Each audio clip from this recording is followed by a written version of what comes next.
want to bring in psychotherapist and author of Till Death Do Us Part, Robi Ludwig, for some understanding here. Robi, first of all, thank you so much for joining us. Thank you for having me. What an interesting story, right? It's 159,000 text messages, and that's over the course of 10 months. So, I mean, I was looking at some of the math. That would mean 16,000 text messages every month. So that's at least 500 texts a day. I mean, some of us don't even have time to brush our teeth, so I'm curious, you know, talk about a red flag. Is this just a complete textbook case of stalking here? Absolutely, and what we see is the obsessionalism and the fixation and how monofocused this woman was when it came to contacting her believed lover.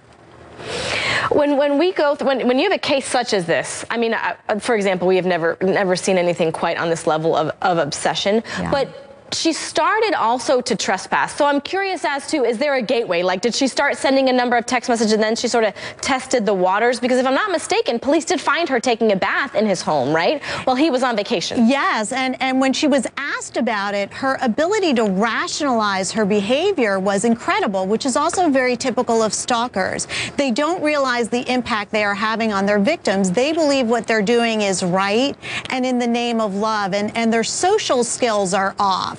But it definitely sounds like this woman is suffering from some kind of delusional thinking. Her grasp on reality just quite isn't there. And so, okay, I'm going to interrupt you because if I'm not mistaken, we have a soundbite, and I think it'll play into what you're describing. So let's listen to it because, like you said, she makes it rational, right? Listen here.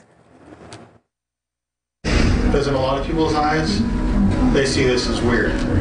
That's because they're selfish. And if you're selfish, you can't understand that. Because you want something in return. He's not giving me anything in return, and I still love him anyway. That's what love is. That's what the universe is supposed to be made of. Jackie, some of those messages don't sound like love. They sound like threats. When you're finding love, not everything is perfect. This was a journey. Should he be afraid of you? No. If the victim's watching, what do you want him to know right now? Victim? He's not a victim. Okay, the person that I love? Yes.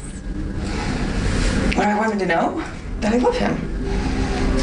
Are you going to leave him alone? If he wants me to. Has he asked you to leave him alone?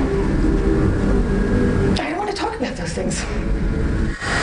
I mean, it's not the first time that I've watched that, because every time I watch it and I'm like, you can't make this up. You almost feel as if she's an actress. Right. No, she's not acting. She is in extreme denial.